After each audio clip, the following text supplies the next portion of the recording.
অভিনেত্রীর ভাই তাকে বাবার সম্পত্তিতে সমান দিয়ে তিনি উদারতার পরিচয় দিয়েছেন, যদি তার নিজে থেকে তিনি দিয়ে থাকেন।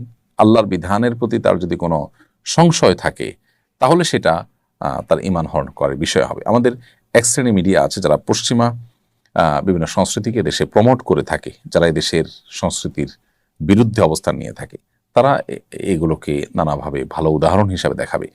এর এর এর চাইতে হাজারটা ভালো উদাহরণ আমাদের সমাজে আছে। সেটা কিন্তু তারা দেখবেন যে অবলীলায় এড়িয়ে যান। তারা একটা নির্দিষ্ট এজেন্ডা বাস্তবায়ন করার জন্য মূলত এই প্রক্রিয়াটা অবলম্বন করেন। আল্লাহ তাআলা আমাদেরকে তাদের সমস্ত ষড়যন্ত্র থেকে হেফাজতে রাখুন। এমনি রাসেল লিখেছেন যে নারীরা কথায় কথা অভিশাপ দেয়, তার বিধান কি? তাদের দোয়া কি কবুল হবে?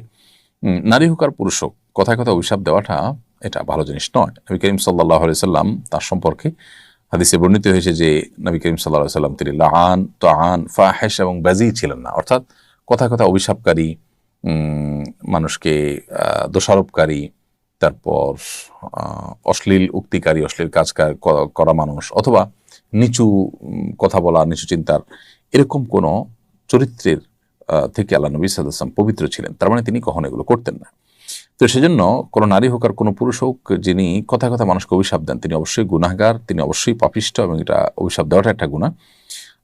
মানুষের প্রতি আপনি কোনো কারণে অসন্তুষ্ট হয়ে আপনি যদি কিছু তাকে ভর্ৎসনা করতে চান, তাহলে এমন শব্দ বলবেন যেটাতে অভিশাপ নেই বরং দোয়া আছে। যেমন একজন মানুষ খারাপ কাজ করছে, আল্লাহ তোমাকে হেদায়েত দান করো, তুমি খারাপ কাজে ফিরে আসো, এটা উৎসাহ প্রকাশ করে মানুষ বলতে পারে। কিন্তু যদি আপনি তাকে বদদোয়া দেন, তাহলে সেক্ষেত্রে আপনি নিজেই গুনাহগার হবেন। অতএব এটা নারী পুরুষ সবার জন্য সমান। কিন্তু এর মানে এই না যে অভিশাপ দিলে তার দোয়া কবুল হবে না, এমন কোনো কথা কোরআন হাদিসে কোথাও নেই। তবে পাপিষ্ঠ হওয়ার কারণে আল্লাহর রহমত থেকে তিনি বঞ্চিত হবেন, সেটা তো বলাই ভালো।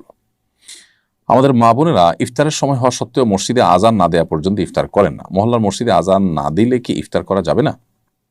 দেখুন, মহল্লার মসজিদে আজান না দিলে ইফতার করা যাবে না, ব্যাপারটা তা না। ইফতারের সম্পর্ক আজানের সাথে নয়, সূর্য ডোবার সাথে। সূর্য ডুবেছে এটা নিশ্চিত হয়ে গেলে আপনি ইফতার করে ফেলবেন। যে ইমাম সাহেব আজান দিচ্ছেন, যারা আজান শুনে আপনি ইফতার করবেন, তার আগ মুহূর্তে আপনি ইফতার করবেন না।